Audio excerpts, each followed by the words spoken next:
मी, मैं कौन हूं? Who are I? ये तो आ गया क्वेश्चन, मैं कौन हूं पता चल गया बच्चों को। बहुत अच्छी तरीके से भूलेंगे, लिख लेंगे, डायरी बनाना, लिख लेना और अपने पास रखना, ठीक है? क्योंकि सबसे ज्यादा प्यार तुम्हें अपने से करना है, अपने से करना है। क्यों अपने से करना है? क्योंकि हम जब बुजुर्ग हुआ है तो उसी से प्यार करना है। तो सबसे ज्यादा प्यार, कोई स्वार्थी कहे कुछ भी कहे, लेकिन सबसे ज्यादा प्यार किससे करना है? अपने आप से करना है। जो अपने से प्यार नहीं कर सकता वो किसी भी व्यक्ति से प्यार नहीं कर सकता, वो केवल नाटक करता है।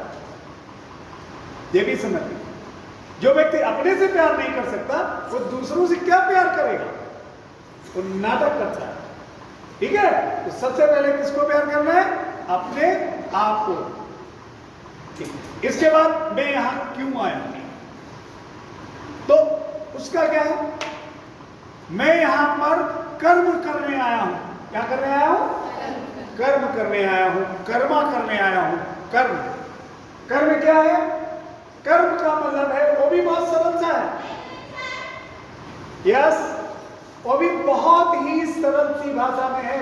देखिए, भगवान की जितनी भी चीजें हैं वो कठिन नहीं है, वो दुनिया में सबसे सरल है। भगवान से मिलना भी उसी तरह से सरल है जैसे हम माँ बाप से मिलते हैं, लेकिन रास्ते क्या है वो जानना बहुत जरूरी है।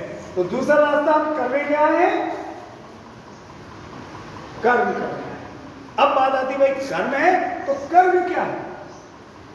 कर्म क्या है? कर्म का मतलब है वर्क फॉर अदर, दूसरे की सेवा करना, किसी का बुरा ना चाहना, किसी के लिए गलत नहीं सोचना, हर समय कुछ ना कुछ करते रहना है जो दूसरों के लिए सही हो, ठीक है? और ये कैसे पता चलेगा?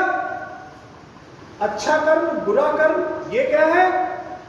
ये करते हैं हमारी इंद्रियां। जितनी भी इंद्रियां हैं उनके द्वारा किया हुआ हर कार्य अच्छा होगा या बुरा होगा। तुम्हारी आंखें, तुम्हारी कान, तुम्हारा स्पर्श, तुम्हारी नाक, तुम्हारी जीभ, ये सब क्या है? इंद्रियां हैं। अगर तुमने इनसे गलत काम किया तो वो कर्म कैसा है? गलत। अगर तुमने सोचा इसका यार चूड़ी तो बड़ी अच्छी है, ये मेरी जेब में होनी चाहिए, तो कर्म कैसा हो गया? गलत। तुमने सोचा यार इसकी चूड़ी अच्छी है और मेरे पास भी ऐसी होनी चाहिए, इसके लिए मैं मेहनत करूंगा, ये कैसा हो गया? अच्छा कर्म, क्योंकि आप अपने आप को आगे कर, ठीक है? तो अच्छे और खराब कर्म हो गया। और कर्म कैसे?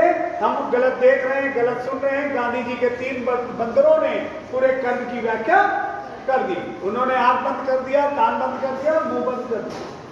बुरा मत बोलो, बुरा मत सुनो, बुरा मत देखो, जो भी कर रहे हैं अच्छा करना है।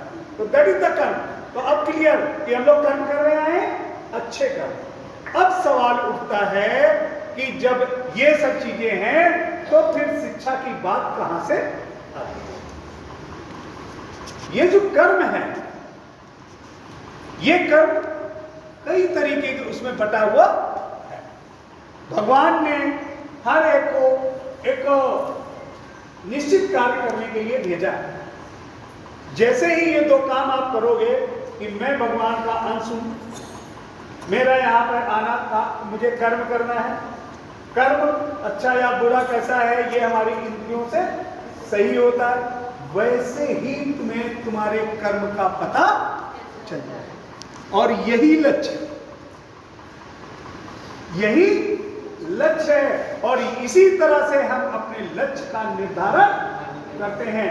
जिस व्यक्ति का लक्ष्य नहीं है वो व्यक्ति बेकार है, उसके पास कुछ भी नहीं है। तो हमें क्या करना है? अपने लक्ष्य का निर्धारण। तो अब लक्ष्य का निर्धारण कैसे होगा? बहुत सारी चीजें हैं। अब हमें क्या अच्छा लगता है? टीचर बनना। हमें क्या अच्छा लगता है? डॉक्टर बनना। हमें क्या लगता है? एरोप्लेन चलाना। हमें क्या अच्छा लगता है? डांस करना। हमें क्या अच्छा लगता है? नेतागिरी करना। हमें क्या क्या क्या क्या अच्छा लगता है, ये तुम्हारे अंदर बिल्कुल क्लियर हो जाएगा। आपके जो आंखों के सामने से अंधकार है वो हट जाएगा और वहां से आप अपने लक्ष्य का निर्धारण, ठीक है। जब लक्ष्य का निर्धारण हो जाएगा तो फिर आपको कोई दुनिया की कोई ताकत रोक, फिर जैसे ही आप याद करोगे, फिर देखिए वहीं पे आते हैं, मैं किसका अंश हूं, बिल्कुल लिंक बन जाएगा, भगवान का अंश हूं तो मेरा काम क्या है, कर्म करना है। कौन से कर्म, अच्छे कर्म करना है। तो मुझे क्या बनना है, जो भी बनना है, डॉट डॉट डॉट, जो आपने लक्ष्य का, देखा कितना इजी है, कितना इजी है। जैसे ही ये निर्धारित होता है आपकी यात्रा चालू। आपको यहां पर जरूरत होती है आपको एक अच्छे गुरु की, एक अच्छे टीचर की, जो आपको बताता है ये सरल रास्ता है, ये थोड़ा सा कठिन रास्ता है, ऐसे ऐसे जाओगे तो ये रास्ता और भी सरल हो जाएगा। ये बात क्लियर हुई बच्चों को, उनको पता चल गया सब।